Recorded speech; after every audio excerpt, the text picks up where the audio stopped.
மேம்படுத்தப்பட்ட சமூக பொருளாதார வளர்ச்சியை அடைய மக்களுக்கு வழிகாட்டுவதே மக்கள் நீதி மையத்தின் முதன்மை பணி.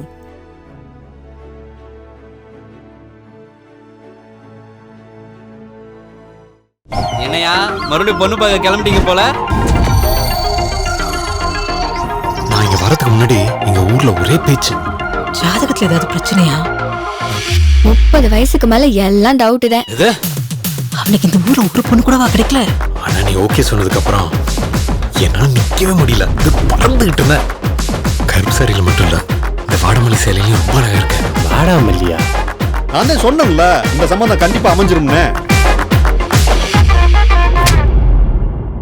ஸ்டூடெண்ட் டாக்கெட் ரசிகர்களுக்கு வணக்கம். வாங்க லன்ச் நிகழ்ச்சிக்கு போகலாம்.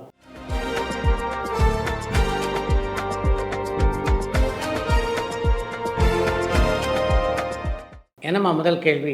11 படத்துல கதாநாயகன் நடிச்சது யாரு? நல்லா போயிட்டு இருந்த திரைக்கதையில ஒரே ஒரு டிராபேக்னா அது அவங்களுடைய நடிப்பு தான். அவங்களுக்கு எப்படி இந்த படத்துல நடிக்க வாய்ப்பு கிடைச்சது? ஒருவேளை அவங்க ஃபியூச்சர்ல நடிக்கணும்னு விரும்பினா நல்லா பயிற்சி எடுத்துட்டு அதுக்கப்புறமா வந்து நடிப்பாங்களான்னு யாழ்ப்பாணத்திலிருந்து ஜானி கேட்டிருக்காங்க.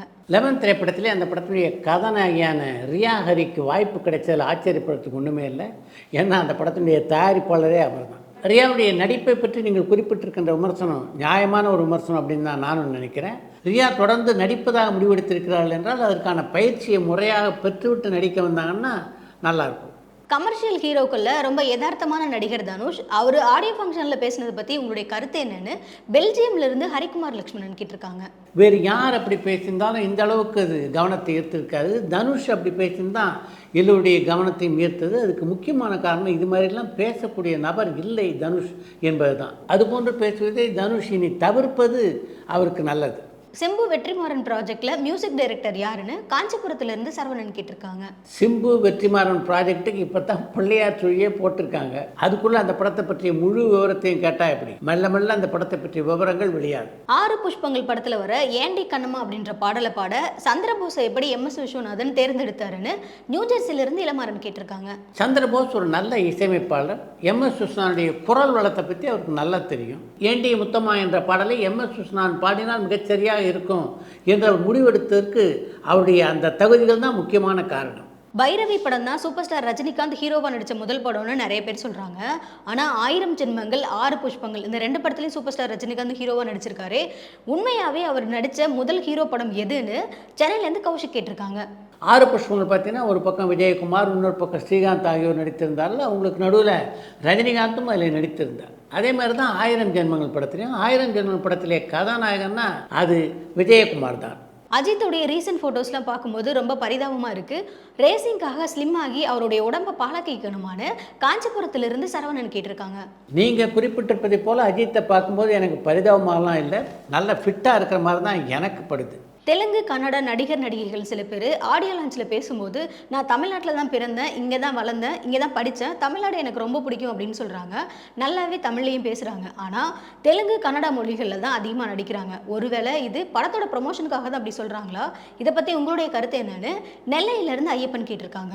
பல தெலுங்கு கன்னட நடிகர்கள் திரைப்பட விழாக்களிலே பேசும்போது நான் இங்கேயே பிறந்து வளர்ந்தனால என்னால் நல்லா தமிழ் பேச முடியும் அப்படின்னு சொல்கிறதும், அதே மாதிரி தமிழ் மொழி அவர் நேசிப்பதும் உண்மையான விஷயந்தான்.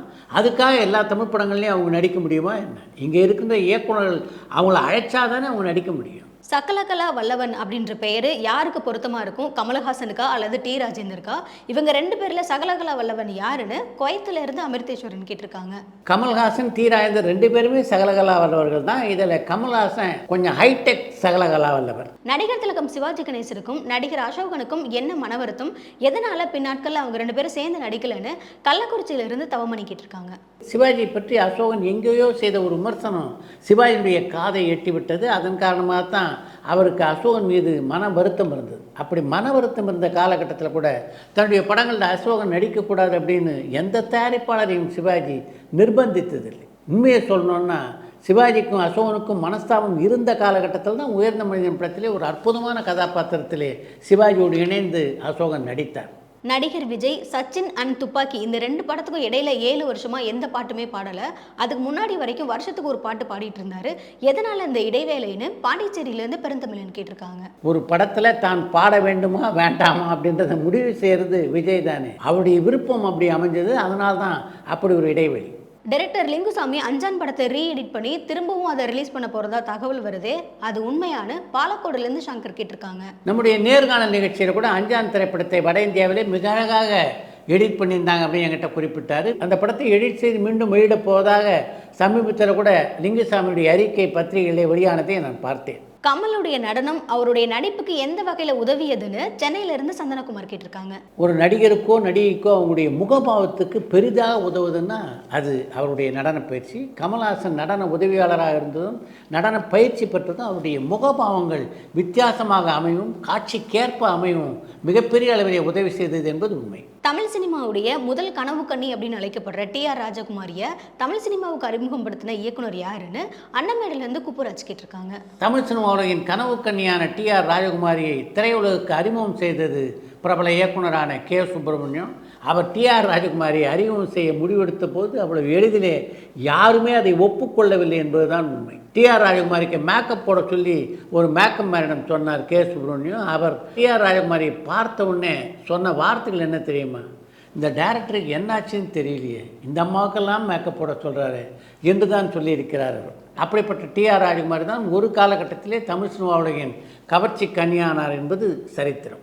திரிஷாவுடைய செகண்ட் இன்னிங்ஸை பொன்னியின் செல்வன்ல ஆரம்பிச்சு தக் லைஃப்ல முடிச்சு வச்சுட்டாரா மணிரத்னம்னு அனகாபத்தூர்லேருந்து வினோத் கண்ணா கேட்டிருக்காங்க. த்ரிஷாவுடைய இரண்டாவது இன்னிங்ஸை ஆரம்பித்து வைத்தவர் மணிரத்னம் அப்படின்ற அவங்களுடைய விமர்சனம் சரி. இன்றைக்கும் பார்த்தீங்கன்னா த்ரிஷாவுடைய செகண்ட் இன்னிங்ஸ் அப்படின்றது தொடர்ந்து கொண்டு தான் இருக்கிறது. பல திரைப்படங்கள் அவங்க நடிச்சிட்டு இருக்காங்க. அந்த திரைப்படங்களில் ஏதாவது ஒன்று மிகப்பெரிய வெற்றி படமானாலும் அடுத்து இன்னும் 5 படங்களிலே நடிப்பதற்கான வாய்ப்புகள் அவரை தேடி வரும் அப்படின்றது தான் உண்மை. போலீஸ் கதாபாத்திரம் தவிர்த்து ஏஆர் ஸ்ரீனிவாசன் வேற எந்த படத்துலயாவது கோட் அணியாம நடிச்சிருக்காரான்னு சென்னையிலிருந்து வேல் கேட்டிருக்காங்க. போலீஸ் உடை அணியாமலும் சூட்டுக்கோட்டெல்லாம் போடாமலும் பல திரைப்படங்களில் ஏஆர்எஸ் நடித்திருக்கிறார் என்றாலும் ஏஆர்எஸ் அப்படின்ன உடனே உங்களுக்கு சூட் கோட் போட்ட ஏஆர்எஸ் தான் நினைவுக்கு வருகிறார் என்றால் அதுக்கு முக்கியமான காரணம் அப்படிப்பட்ட கதாபாத்திரங்களில் அவர் அதிகமாக நடித்தது தான்.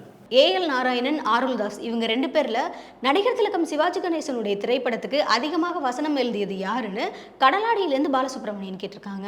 நடிகர் திலகம் சிவாஜி கணேசனுடைய படங்களுக்கு மிக அதிகமாக வசனம் எழுதிய பெருமை ஆரூர்தாஸையே சேரும். கமல்ஹாசனுக்கு ஜோடியா கனகா நடிச்சிருக்காங்களான்னு குவைத்துல இருந்து அமிர்தேஸ்வரன் கேட்டிருக்காங்க. கமல்ஹாசனுக்கு ஜோடியாக கனகா எந்த திரைப்படத்திலும் நடித்ததில்லை. விசு சார் டைரக்ட் பண்ண எல்லா படத்துலையும் ஒரு முக்கியமான கதாபாத்திரத்துக்கு உமா அப்படின்னு பேர் வச்சிருப்பாரு. அதுக்கு என்ன காரணம்னு சொல்ல முடியுமான்னு தர்மபுரியிலிருந்து ராஜா கேட்டிருக்காங்க.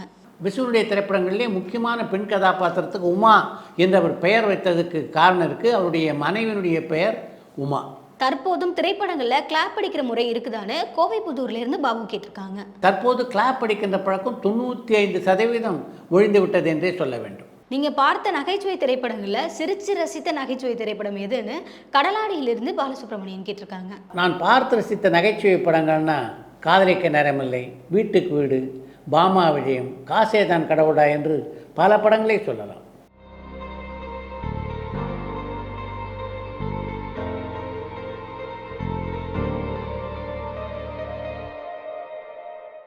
கரிகோல் ராஜ் பத்தி சொல்லுங்க, அவர் கடைசியா நடிச்ச திரைப்படம் எதுன்னு சென்னையில இருந்து சந்தனகுமார் கேட்டிருக்காங்க. விருதுநகருக்கு பக்கத்திலே உள்ள ஒரு சிற்றூரிலே பிறந்த கரிகோல் ராஜு பியு சின்னப்பா தொடங்கி 6 தலைமுறை நடிகர்களோடு நடிக்கின்ற வாய்ப்பினை பெற்றவர்.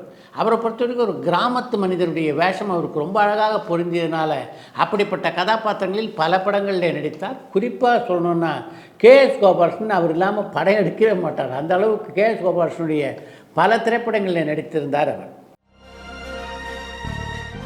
அடுத்து இன்று ஒரு தகவல். கமல்ஹாசனுடைய முதல் படமான களத்தூர் கண்ணம்மா தமிழில் மிகப்பெரிய வெற்றியை பெற்றதை தொடர்ந்து மாவூர் அம்மாயி என்ற பெயரில் அந்த படத்தை மொழி மாற்றம் செய்து தெலுங்கிலே வெளியிட்டார் ஏவி மெய்யப்ப செட்டியார். அந்த படத்தை தெலுங்கிலே வெளியிடுகின்ற உரிமையை வாங்கியிருந்தவர் பூர்ணச்சந்தர் ராவ். இந்த பூர்ணச்சந்தர் ராவ் பின்னாளில் பார்த்தீங்கன்னா பல திரைப்படங்களை தயாரித்தவர். மாவூர் அம்மாயி மிகப்பெரிய வெற்றி படமாக தெலுங்கிலே அமைந்தது. ஹவுஸ்ஃபுல்லாக பல ஊர்களிலே ஓடிக்கொண்டிருந்தது.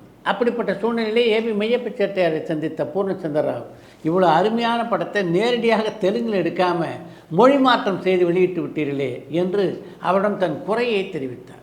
படம் சூப்பராக ஓடிட்டுருக்கு, இப்போ இதை சொல்கிறீங்களே என்று மெய்யப்ப செட்டியார் சொன்னபோது, நீங்கள் ஒரு வார்த்தை சொல்லுங்கள், இப்போவே படத்தை நிறுத்திடுறேன், மீண்டும் இந்த படத்தை எடுத்து வெளியிடுங்கள் என்று மெய்யப்ப செட்டியாரிடம் சொன்னார்.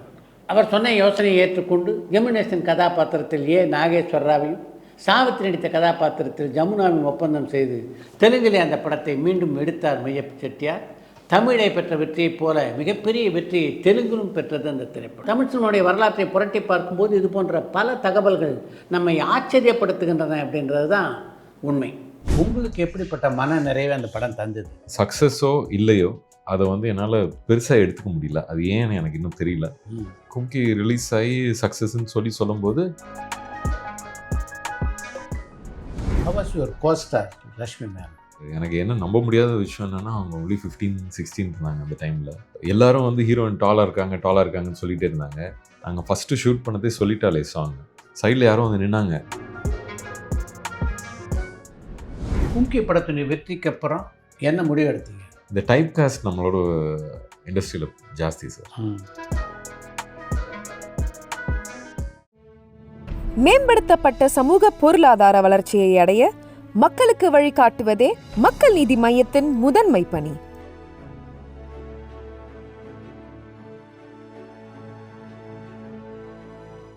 பரபரப்பான சினிமா செய்திகள், நட்சத்திரங்களின் பேட்டிகள், சினிமா வரலாறு ஆகியவற்றை பார்க்கவும் படிக்கவும் உங்களுக்கான இணையதளம் touringtalkies.co.